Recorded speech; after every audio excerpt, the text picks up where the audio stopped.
Fala pessoal, muito bom dia. Estamos aqui em mais um episódio do podcast Spoilers da Vida. E nesse 32º episódio da temporada, eu vou falar sobre pessoas difíceis.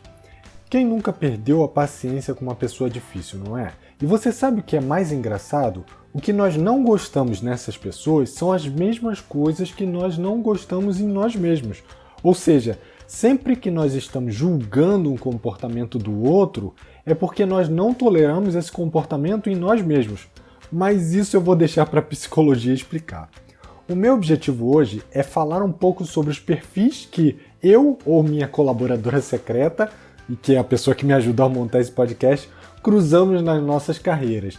E com certeza vocês vão reconhecer alguns. E eu vou dizer também um pouco o que a gente pode fazer para lidar com esse tipo de pessoas.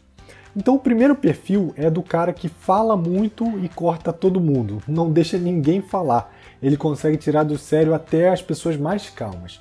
Imagina você naquela reunião com os diretores, cliente, o time, e o cliente começa a falar como ele imagina que seria um determinado aplicativo e de repente essa pessoa começa a falar, dizendo que acha algo diferente, que ela acha que deve ser feito de uma forma totalmente diferente do que o cliente havia pensado, e aí o cliente entende, tenta até falar, mas essa pessoa não para, ela não dá espaço para o cliente se posicionar. O diretor olha para ele, mas ele finge que não viu, ele continua tagarelando o tempo todo. O time ali já está se segurando para não rir. E o cliente educadamente fala, posso falar? E acredite, ele não para, insistindo que deve ser feito de acordo com o seu ponto de vista, até que o diretor interrompe de forma abrupta, pedindo que ele se atenha a falar quando for solicitado, o clima fica super tenso e a reunião precisa ser reagendada para que tudo volte ao normal.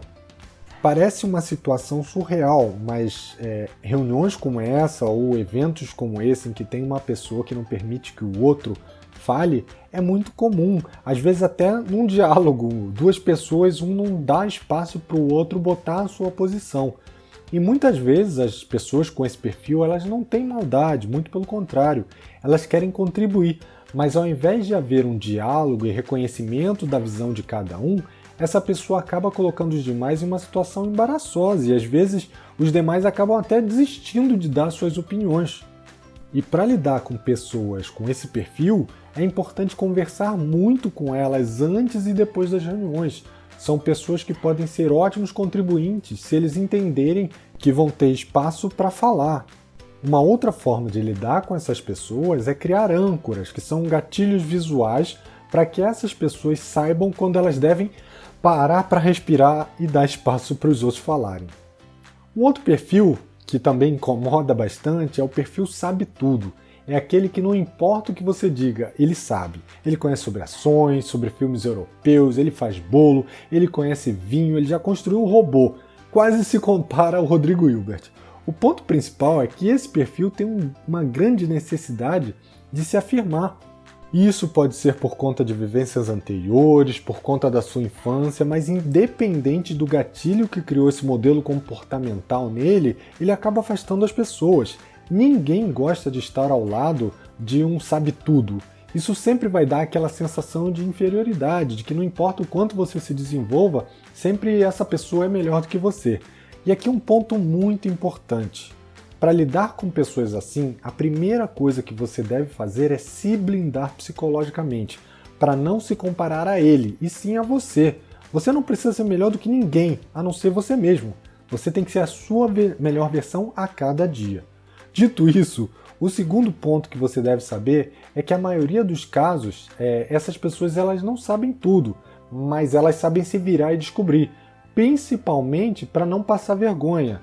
Então, use isso a seu favor e trate essa pessoa de uma forma ganha-ganha. Quer um exemplo? Imagina que você vai ter um projeto que precisa de testes automatizados. E aí eu estou falando aqui no nosso jargão de tecnologia, né?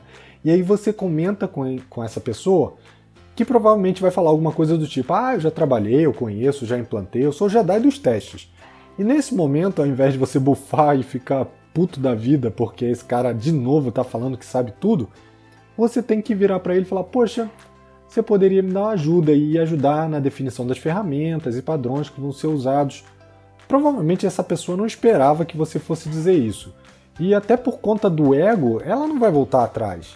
Ela vai provavelmente pedir um tempo e ela vai seguir por um dos dois caminhos. Ou ela vai esperar o assunto esfriar e ficar quietinho, ou então essa pessoa efetivamente vai estudar para que ela possa mostrar para você que ela realmente sabe do assunto. E muitas vezes ela pode efetivamente contribuir, ela pode contribuir de forma positiva. Agora, isso se for um curioso competente, é claro. Se for um curioso incompetente, é melhor nem tocar no assunto, deixa quieto e deixa ele achar que sabe de tudo. O terceiro perfil já é o perfil das pessoas que todos adoram, como pessoa, mas no trabalho acaba dando um trabalho. É o cara cheio de boa vontade. Você pede para fazer alguma coisa e no meio do caminho, quando você vai conversar com ele, descobre que ele mudou tudo e achou a melhor solução do problema. Seria ótimo, mas na maioria dos casos, apesar da boa intenção, ele provavelmente não viu o contexto como um todo. Seja prazo, escopo, pessoas envolvidas, solução pensada, alguma coisa ficou de fora. Geralmente, quando se acha a melhor solução milagrosa, é sempre considerando a sua visão.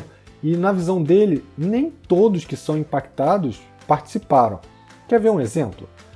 Você vira e reclama que o ar-condicionado está muito forte e pede para trocar de lugar com seu colega do lado.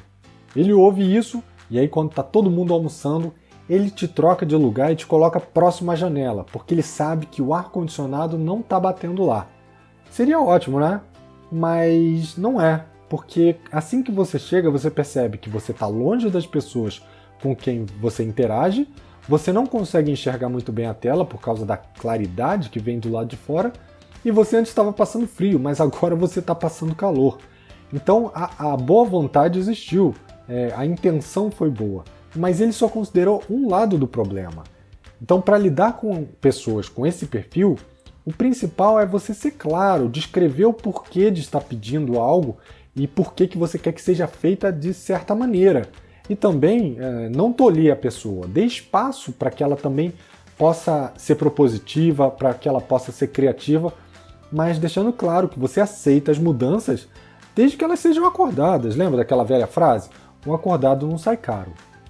O próximo perfil que eu vou apresentar é um dos perfis mais difíceis de lidar, é o negativo. Sabe aquela hiena do desenho que fica falando ó vida, ó azar? Então, é esse o cara. É o cara que chega no trabalho, fala mal do café, fala mal do chefe, fala mal do cliente, fala mal da política, do time de futebol, da religião, que se o tempo tá sol reclama que tá calor, que se tá chovendo reclama da chuva, se tá frio reclama do frio, se tá nublado fala que é um dia chato. É aquele que tenta sempre ver o lado negativo das coisas. E o que fazer com ele, né? Sumir, é claro. Só que não. O ponto é que essas pessoas geralmente têm uma carga emocional muito grande e com certeza já passaram ou até estão passando por momentos difíceis. E às vezes o excesso de realidade, aí, muito entre aspas, gera um sentimento assim, principalmente se as coisas não estão saindo de acordo com a expectativa deles. Então a melhor forma de lidar com eles é, primeiramente, aqui também, se blindar, porque a negatividade, infelizmente, ela pode contagiar, e por isso que você deve entender que a realidade dos outros não é a sua verdade, é a realidade criada pelos outros, no mundo dos outros, na cabeça dos outros, com as experiências dos outros. Isso não pode te influenciar. E em seguida, trazer essa pessoa para pensar de forma positiva, só que com questionamentos. Não diga que tá bom, não diga que tá certo, não diga que vai dar certo. Isso, para quem está em um pensamento negativo, vai fazer só com que essa pessoa desdenhe de você. Então, se a pessoa reclama do café, pergunta: o café está ruim? O que seria necessário para o café estar bom? Legal. E o que seria necessário para que você conseguisse isso? E o que seria necessário para que o seu dia ficasse melhor? Tenta fazer com que essa pessoa foque no positivo, que ela tenha que pensar no melhor, no que seria melhor para ela, no que seria melhor para o dia, no que faria com aquele cenário desse certo. Assim você vai acabar transformando o pensamento dessa pessoa. Faça essa pessoa mudar o fluxo do pensamento dela do pior para o melhor. E se ela falar alguma coisa negativa ainda assim, pergunte novamente. E principalmente lembre-se que isso não vai mudar de um dia para o outro, né? Isso é um modelo mental que deve ser reavaliado. O próximo é aquele que está sempre à espreita, à espera. Se tem algum momento que você contestou uma pessoa vingativa ou rancorosa, saiba que ela vai esperar a hora certa para usar aquela velha frase: "Eu não te disse? Eu sabia que ia dar errado." E aqui fica a dica: o maior problema da pessoa rancorosa pode ser você. Quer ver? Um belo dia, aquele seu colega de trabalho teve um estalo e uma ideia maravilhosa, levou para você e você colocou várias dúvidas nele. Então ele decidiu não seguir adiante. Ao passar algum tempo, alguém foi lá e fez exatamente o que ele tinha pensado. Teve problemas no meio do caminho, mas ajustou e no final foi reconhecido pelo que fez. Desse momento em diante, essa pessoa vai ter você como uma pessoa que tirou dele uma oportunidade. É claro que se essa pessoa tivesse mais autoconfiança, ela iria te ouvir, mas não iria deixar de fazer o seu projeto, não iria deixar de seguir adiante. Mas dependendo do grau de relacionamento, as pessoas levam muito em consideração a opinião dos outros. E aqui fica mais uma dica: opinião é uma coisa, fato é outra. Se alguém criticar o seu trabalho com opiniões fortes, ignore. Se alguém trouxer fatos e dados, preste atenção. Agora, em relação ao vingativo e rancoroso, o melhor é não deixar ele chegar a essa situação. Preste atenção, seja crítico usando fatos e dados, mas incentive. Lembre-se que até o fracasso é um resultado que te traz aprendizado. Lembra daquela velha história da lâmpada de filamentos de Thomas Edison? Foram muitos fracassos até o sucesso. E o que teria acontecido se ele tivesse desistido no meio do caminho? Se você pensou que estaríamos na Idade das Trevas, se enganou. Alguém provavelmente iria ver o que ele fez, entender onde estava errado e iria ter sucesso. Ou seja, o resultado, fracasso, do Thomas Edison seria a base para o sucesso de outra pessoa. Reforçando então, o erro é apenas um resultado. O próximo tipo de pessoa é um que vem crescendo cada vez mais, ainda mais em um mundo de competitividade, alta complexidade, volatilidade, onde tudo muda o tempo todo. Esse tipo de pessoa é o perseguido. Pessoas com esse perfil são pessoas reativas. Se você falar que aconteceu um problema, a pessoa logo vai dizendo que não foi ela, que ela não sabe de nada, que deve ter sido outras pessoas, e às vezes ela até já tem um nome em mente, né? Ah, não, é fulano, para tirar o dela da reta, né? Sempre que tentam fazer isso, o que eles estão fazendo é esconder os próprios erros. É dizer que estão sendo perseguidas, que só acham problemas quando é com elas, e na maioria das vezes elas escondem o medo de serem dispensadas. Se alguém perceber algum problema com elas, vão entender que elas não são boas o suficiente. E você sabe por que isso acontece? Isso acontece principalmente por conta da forma como a sociedade trata os problemas. Quer ver? Vamos lá, desde criança até você ficar mais velho. Se você tira uma nota baixa, você leva bronca. Se você quebra um brinquedo, você leva bronca. Se você repete de ano, você leva bronca. Se você bateu o carro, você leva bronca. Se você não passou no vestibular, você leva bronca.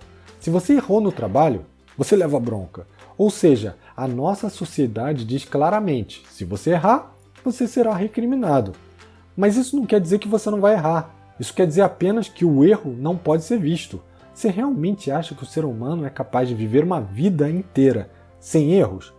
Então, como lidar com os perseguidos? O primeiro ponto é deixar claro que o mérito de uns não traz problema para os outros. Muito pelo contrário, ele deve servir de exemplo. Não é porque um teve sucesso que você vai ter fracasso. O segundo ponto é criar um ambiente psicologicamente seguro, onde essa pessoa saiba que ela pode falar a verdade, que pode errar, sabendo que não vai ser julgada e sentenciada, e principalmente se sinta confortável para dizer: não sei, mas vou aprender. Grande parte dos erros que acontecem é porque alguém tem que fazer algo que ela não é capaz de fazer ou que não se sente confortável para fazer, e ela não é capaz de dizer não é capaz de dizer que não sabe.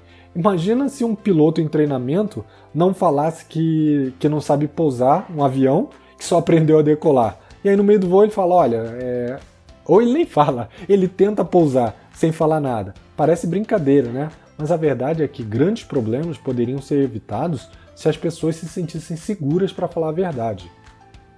E por último, mas não menos importante, temos aqui o machista, ou como eu gosto de chamar, o babaca. Esse é aquele tipo de pessoa que não respeita a opinião da mulher, que quando ela chega com alguma crítica ou alguma pergunta em relação a alguma coisa que essa pessoa esteja explicando, geralmente ele vira logo e fala, ih, tá na TPM, faz alguma brincadeirinha de mau gosto, que quando tá com os outros homens, ele quer se mostrar, falar das mulheres da empresa, falar das mulheres que já pegou, e às vezes até inventando histórias. E além disso, eles praticam maninterrupting e mansplaining. Sim, existem termos para descrever o ato de interromper uma mulher e de explicar o que essa mulher já estava explicando, como se eu precisasse traduzir o que a pessoa, o que a mulher está falando para os demais, porque ela não é capaz de argumentar. Isso é a coisa mais absurda que eu já vi. Mas sim, existe. E nesse caso, infelizmente, é uma questão cultural que vai muito além do trabalho. Mas como nós estamos falando de trabalho, quer saber como lidar com esse tipo de pessoa? Seja indiferente, esfregue na cara o seu resultado. Não dê espaço para que ninguém te julgue, seja pela cor, pela crença, pelo sexo, religião ou qualquer outra característica que possa ser usada para criar uma segregação. Seja você e seja a sua melhor versão a cada dia. Isso é o que eu queria trazer hoje. Tem vários outros perfis que eu poderia apresentar aqui, perfis de pessoas difíceis, mas o principal que eu queria trazer aqui é que, independente das pessoas difíceis que a gente vai encontrar durante a nossa carreira, seja no trabalho, no próprio dia a dia, no nosso lado pessoal, a gente tem que aprender a lidar com elas, porque sempre serão pessoas lidando com pessoas. E às vezes você pode se afastar de uma pessoa achando que eu vou me afastar, eu resolvi o problema. Você não resolveu o problema, você só está empurrando ele para o lado, em algum momento ele vai voltar. E quando você quer lidar com pessoas difíceis, você tem que estar mais próximo, você tem que entender por que essa pessoa é assim, você tem que ter empatia e você tem que deixar claro que esse comportamento é um comportamento que impacta principalmente essa pessoa. Porque você pode se desenvolver, pode ser a sua melhor versão a cada dia. Mas se essa pessoa não receber o feedback, não souber que esse tipo de comportamento pode estar prejudicando ela, ela vai continuar agindo da mesma maneira todos os dias. E é isso que eu queria deixar aqui para vocês. Espero que vocês tenham gostado. Deixe seu comentário, curta, compartilhe e a gente se vê segunda que vem. Um abraço. Tchau, tchau.